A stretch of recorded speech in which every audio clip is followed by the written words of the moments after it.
In a bustling corner of the city, the Park Cafe exuded sophistication, nestled amid rows of perfectly trimmed trees and the gentle murmur of a fountain. The lunch hour was alive with motion, as impeccably dressed waiters danced between tables, balancing trays laden with exquisite dishes and aromatic coffee. The air carried a delightful medley of scents, freshly baked bread, and the subtle sweetness of blooming flowers. Yet, amidst this picture of perfection, one man seemed impervious to the charm. Bernard Green sat at the most prominent table, his mere presence radiating authority and affluence. Known as a titan of industry, Bernard had built his vast empire from the ground up, starting with a modest real estate venture in his 20s and expanding into ambitious projects that others could only dream of. At 72, he exuded the calm confidence of a man who not only ruled his own world, but influenced the lives of countless others. His tailored suit and gold-rimmed glasses were mere accessories to a life defined by success. As he studied the menu, however, there was a hint of hesitation in his otherwise decisive movements. Across from him sat Marissa, his glamorous, much younger wife, a woman whose appearance could rival the models gracing the covers of high-fashion magazines. Her jet-black hair framed a flawless face, and her crimson lipstick was meticulously applied. She embodied elegance, though her smile seemed more rehearsed than genuine. As she absently toyed with the diamond bracelet on her wrist, her focus wasn't on her husband, but rather the glowing screen of her phone. Just beyond the wrought-iron fence of the cafe patio, a boy loitered, his small figure blending into the background. His oversized hoodie dwarfed his wiry frame, and his dark, searching eyes flitted from table to table, seeking opportunity. This was Malik, a street-savvy child whose face was a familiar sight in the area. Always on the periphery, a fleeting thought in the minds of those who frequented this part of town. To the cafe's patrons, he was a nameless presence, easily overlooked. Bernard's gaze flickered to his watch, his expression faintly disapproving. "You're distracted again," he said, his tone measured, but carrying an unmistakable edge. Marissa lifted her eyes from her phone, her lips curving into a practiced smile. "I'm right here," she replied sweetly, reaching across the table to rest her hand on his. "You know how much I treasure these lunches." Nearby, Malik edged closer to the fence, the hollow ache of hunger gnawing at him. His eyes locked onto Bernard's table, where a bowl of velvety soup sat steaming beside a loaf of crusty bread and a glass of sparkling water. It was a feast he hadn't come close to in months, and his stomach clenched painfully at the sight. But then, something caught his attention, a movement that made his breath hitch. As Bernard adjusted his glasses and scrolled through his phone, Marissa's hand dipped into her designer handbag. Malik's sharp eyes tracked her every move as she retrieved a small vial. With practiced ease, she twisted it open and let a few drops fall into the soup. The liquid vanished instantly into the creamy surface, leaving no trace. Malik's heart raced as he watched her stir the bowl with feigned nonchalance before leaning toward Bernard and murmuring words that sent a chill down his spine. "After everything I've done, you're not going to ruin this now." Malik froze, his mind struggling to process what he had just witnessed. Could this seemingly flawless woman, poised in a setting so refined, truly be capable of something sinister? His instincts screamed at him to look away, to pretend he hadn't noticed, but the unease in his chest was impossible to ignore. Crouching low against the patio railing, Malik clenched his fists, his nails biting into his palms. Around him, the cafe buzzed with laughter and conversation, the clinking of glasses blending into a harmonious background. No one else had noticed. No one else was paying attention. Only him, a boy who didn't belong, whose presence was as fleeting as a shadow. But when he glanced back at Bernard, now lifting the spoon toward his mouth, Malik knew he couldn't stay silent. Time seemed to stretch as his pulse thundered in his ears. Every fiber of his being urged him to leave. This wasn't his problem, and who would believe him anyway? Yet, deep down, he knew he had to act. Pushing off the railing, Malik stepped into the cafe's patio, his legs trembling beneath him. He felt every eye turn toward him as he shouted with all the strength he could muster, "Don't eat that!" Conversations halted, and the atmosphere shifted in an instant. The clatter of a dropped fork echoed across the space as Bernard froze mid-motion, his spoon suspended inches from his lips. His wide eyes met Malik's. A mix of confusion and alarm etched onto his face. Marissa's head snapped toward the boy, her polished exterior cracking to reveal something colder beneath. "What did you just say?" she demanded, her voice sharp enough to silence the murmur of onlookers. Malik's chest heaved as he pointed at the table, his voice trembling but clear. "She put something in your food. I saw her. Don't eat it." A ripple of gasps swept through the cafe as diners exchanged incredulous looks. The silence that followed was suffocating, the weight of the boy's words hanging in the air. Bernard turned to his wife, his voice steady but tinged with disbelief. "Marissa, what is he talking about?" His hand, however, trembled slightly as he set the spoon down. The metallic clang of the spoon against the table echoed like a gavel in the courtroom of a silent cafe. Marissa's poise shattered, unraveling in an instant like a fragile string pulled too tight. She shot to her feet, her chair scraping harshly against the stone floor. Her eyes blazed as she turned on Malik, venom dripping from her words. "You insolent liar!" she spat, her voice a razor slicing through the tense atmosphere. "How dare you accuse me of something so vile? Who even let you in here?" Her sharp tone cut through Malik like shards of glass, but he refused to flinch. He stood his ground, his gaze locked onto Bernard's, his desperation clear. "I saw her," Malik said, his voice steady despite the storm raging in his chest. "She poured something into your soup when you weren't looking. Smell it if you don't believe me." Bernard's face turned ashen. His piercing eyes shifted from the boy to his wife, narrowing with suspicion. "Marissa," he said, his voice a quiet blade cutting through her indignation. "What's going on?" Marissa scoffed, her laugh brittle, her hand dismissive. "He's just a troublemaker," she sneered. "Look at him, a street rat who's probably just after your money. Or worse, some of this food." She glared at Malik, her disdain palpable. "This is beneath you, Bernard." But Malik was undeterred, his fists clenched as he stepped closer to the table, his small frame trembling with resolve. "I'm not lying!" he shouted, his voice cracking but firm. "She doesn't want you to know, but I saw it. I swear, I saw it." Bernard's hand hovered over the bowl, caught in a web of disbelief, and a seed of doubt planted by the boy's unwavering conviction. The cafe, once vibrant with life, now felt like a courtroom. All eyes were locked on the drama unfolding in slow motion. Forks were frozen mid-air, conversations silenced, and the hum of the world seemed to pause. "Malik, is it?" Bernard finally asked, his voice measured but laced with suspicion. His sharp eyes bore into the boy's, searching for signs of deceit. Malik nodded vigorously. "Yes," he replied, his voice softening, though his plea remained urgent. "I'm telling you the truth. Please, don't eat it." Marissa let out a harsh, incredulous laugh, her arms crossing tightly over her chest. "This is absurd!" she snapped, her tone biting.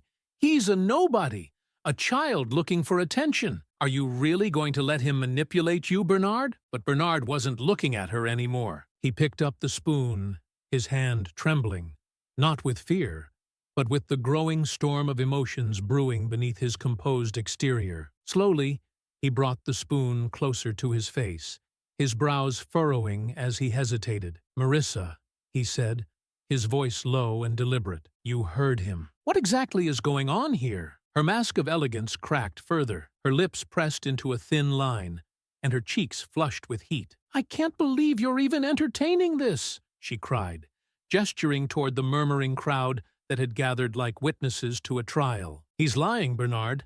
Just look at him. He doesn't even belong here." The crowd, however, seemed unconvinced. Their whispers grew louder, rippling through the cafe like a spreading fire. "Did she really do it?" someone muttered. "She looks guilty," another added. The accusatory murmur pierced through Marissa's facade, stoking her fury. Her palms slammed down on the table with a resounding thud, the impact rattling the silverware. "Enough!" she hissed, her voice quivering with suppressed rage. "Bernard, eat your soup. Let's leave this nonsense behind." But Malik was undeterred. He stepped forward, his fists trembling, his voice rising with urgency. "If you don't believe me, call someone. Get the soup tested. You're rich.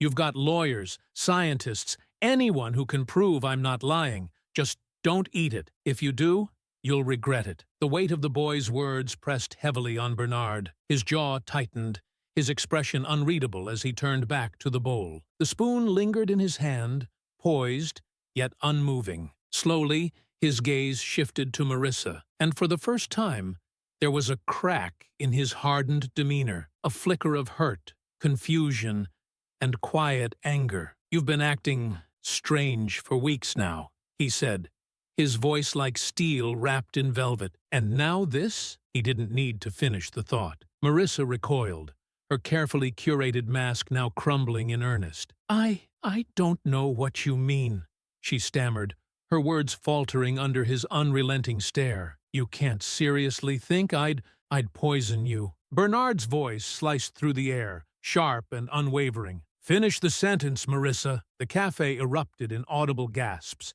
the tension reaching its peak. Marissa's facade of composure evaporated, replaced by cold, unfamiliar desperation. She straightened her spine, a futile attempt to regain control. "This is ridiculous," she snapped. "I don't have to sit here and endure this humiliation." She snatched her designer handbag, making to leave, but Bernard's hand shot out, gripping her wrist with surprising strength. "You're not going anywhere," he said firmly, his voice like a hammer falling on stone. "Not until we get to the bottom of this." The waiter, who had stood frozen like a statue until now, finally found his voice. "Sir," he ventured cautiously, "should I call the police?" The question landed like a thunderclap. For the first time, panic flashed in Marissa's eyes. "Don't you dare!" she hissed, her voice rising to a shrill pitch. "This is a misunderstanding, Bernard. You can't seriously—" "Call them,"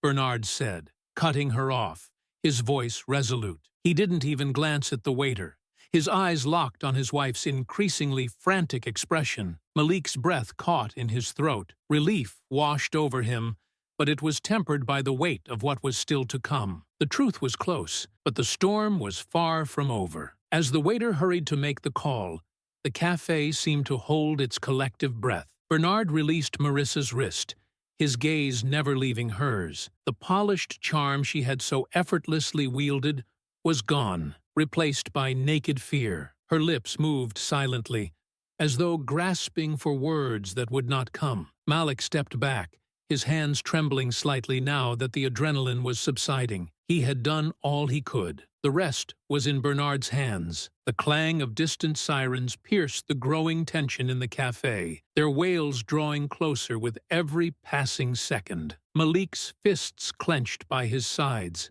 his mind racing with doubt. What if Marissa managed to manipulate her way out of this? The thought gnawed at him, but he forced himself to remain rooted, his resolve unwavering. "Malik," Bernard said abruptly, his voice cutting through the charged atmosphere, his sharp gaze fixed on the boy. "You said you saw her put something in the soup. Describe it." Malik took a step forward, his words tumbling out in earnest. "It was a small bottle, like one used for medicine. The liquid inside was clear. She poured it into the soup when you weren't looking, and stirred it. I swear, I saw it." Bernard's jaw tightened, his expression unreadable. He turned his attention to Marissa, who was already shaking her head vehemently, her carefully constructed mask starting to slip. "This is ridiculous. He's lying." Why would he lie?" Bernard interrupted, his voice low but edged with steel. What could he possibly gain from this? The murmurs of the crowd swelled, and the unmistakable wail of the approaching sirens filled the air. For a fleeting moment, Marissa's mask cracked entirely. Her eyes darted to the bowl of soup, betraying a glimmer of fear. Sensing the walls closing in, she lashed out in desperation, her voice rising in fury. "You've been spying on us, haven't you?" she accused Malik, her tone dripping with malice. Trying to stir up trouble because you're jealous of people who actually have something? The accusation stung, but Malik didn't flinch. His voice remained steady, even as his heart pounded. "I'm not jealous," he said firmly. "I saw what you did, and I couldn't just stand by and let you hurt him." The sirens crescendoed as two uniformed police officers stepped into the cafe, their presence silencing the crowd. The room seemed to shrink as they approached the table, their hands resting lightly on their belts. One of them, a tall man with a commanding presence, spoke first. "What's going on here?" Bernard rose to his feet, his imposing frame demanding respect, despite the weight of the situation. "Officers," he said, his voice steady, "this boy claims my wife tampered with my food. I'd like you to investigate." The officers exchanged glances, their expressions stoic. One of them leaned forward, sniffing the bowl with caution. He straightened, his gaze turning to Marissa. "Ma'am," he said, his tone calm but firm, "do you have anything to say about this?" Marissa's face flushed crimson, her composure rapidly disintegrating. "This is absurd," she snapped. "He's just some street kid trying to cause trouble. Bernard, are you really going to let this nonsense go this far?" The officer, unimpressed by her deflection, spoke again. "We need to test the contents of this soup." He reached for the bowl. "No!" Marissa shrieked, her voice cracking with panic. Her outburst hung in the air like a damning confession. The officer paused, narrowing his eyes. "Ma'am," he said gravely, "is there something you'd like to tell us before we proceed?" Her chest heaved as she glanced between Bernard, the officers, and the crowd, her trembling hands clutching her handbag. Finally, her defenses crumbled. "Fine!" she spat, her voice trembling with venom. "You want the truth? I'm sick of living in his shadow, of his control over everything. He wasn't supposed to make it past this year, and She froze mid-sentence, realizing the gravity of her words too late. Gasps rippled through the cafe as her confession echoed in the stunned silence. Phones emerged, patrons recording the dramatic scene. Bernard's face turned ghostly pale, the weight of her betrayal crashing down on him like a tidal wave. The lead officer stepped forward, his expression grim. "Ma'am, I'm placing you under arrest for attempted murder." "Please, put your hands where I can see them!" Marissa's composure shattered completely. She screamed, struggling as the officers secured her hands behind her back. "You don't understand!" she yelled, her voice raw and desperate. "I deserve everything he has.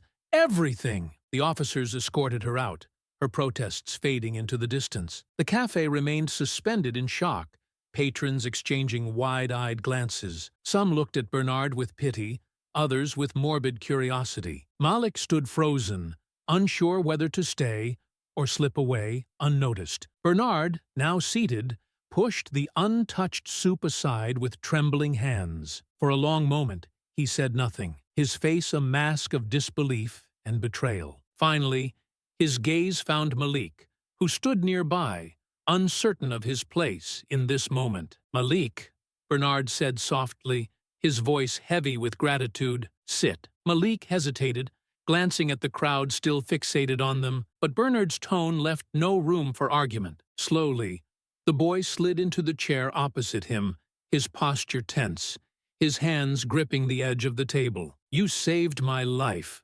Bernard said, his voice firm but quiet. "I don't know how I can ever repay you." Malik looked down, his voice barely above a whisper. I couldn't let it happen. I couldn't just watch and do nothing." Bernard nodded, his expression distant as though replaying the events in his mind. "Most people would have," he murmured. "They would have turned the other way, pretended they didn't see, but you didn't. That took courage." Malik shrugged, his voice hesitant. "I don't like seeing people get hurt. That's all." For the first time, Bernard truly studied Malik. He no longer saw a ragged boy from the streets, but someone extraordinary, someone with heart and conviction. "How long have you been out here?" Bernard asked, his voice tinged with curiosity. Caught off guard, Malik looked away. "A while," he muttered, shame creeping into his tone. Bernard frowned but didn't press further. Instead, he pulled a sleek black phone from his pocket and stood. "Wait here," he said, stepping aside to make a call. Malik watched him, his heart pounding with uncertainty. Was this a good sign, or was the worst still to come? As Bernard returned to the table, his demeanor was unexpectedly calm, even gentle. He lowered himself into his chair, meeting Malik's wary gaze. "Help is on the way," he said, his voice steady. Malik tilted his head, confusion evident in his furrowed brow. "Help?" he asked hesitantly. Bernard nodded, his expression softening. "I called someone I trust. They'll make sure you have a safe place to sleep tonight. Somewhere warm, somewhere you don't have to worry." The boy's eyes widened, a flicker of resistance flashing across his face. "You don't have to do that,"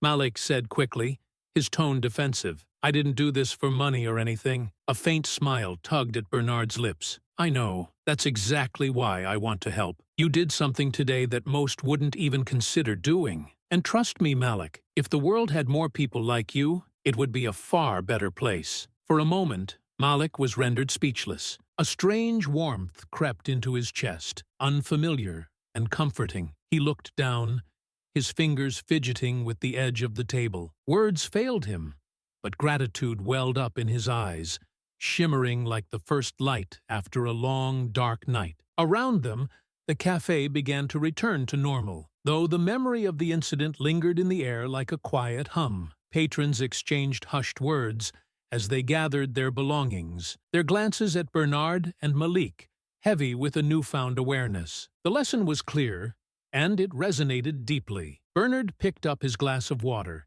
taking a thoughtful sip before speaking again. His voice was calm, but there was a weight to his words. Sometimes, life gives us a chance to rewrite someone else's story. Today, you rewrote mine, Malik. And maybe, just maybe, I can help rewrite yours. Malik glanced up, his dark eyes meeting Bernard's. For the first time in years, those eyes held a glimmer of something he had almost forgotten. Hope. It was fragile, like a flickering candle in a storm, but it was there, and it refused to be extinguished. The two sat in silence for a while, the world around them moving on as if untouched by the gravity of their encounter. The sun began its slow descent, casting golden rays and long shadows across the cafe. It was a moment of quiet reflection, a shared understanding that didn't need words to be felt. But for those who had witnessed it, the event was a reminder of something deeper. Courage doesn't always wear a tailored suit, and kindness isn't always born from wealth. Sometimes, the greatest acts of bravery come from those society overlooks, the ones who stand up, not for glory or gain, but because it's the right thing to do. In the end, Malik's bravery had not only saved a life, but also sparked a change in everyone who had seen it. He was a living testament to the power of standing firm in the face of adversity, no matter the odds. If this story touched your heart, don't forget to hit the subscribe button and join us for more tales of courage, truth, and redemption. Share this video with someone who needs a reminder that even the smallest acts of kindness can create ripples that change lives forever.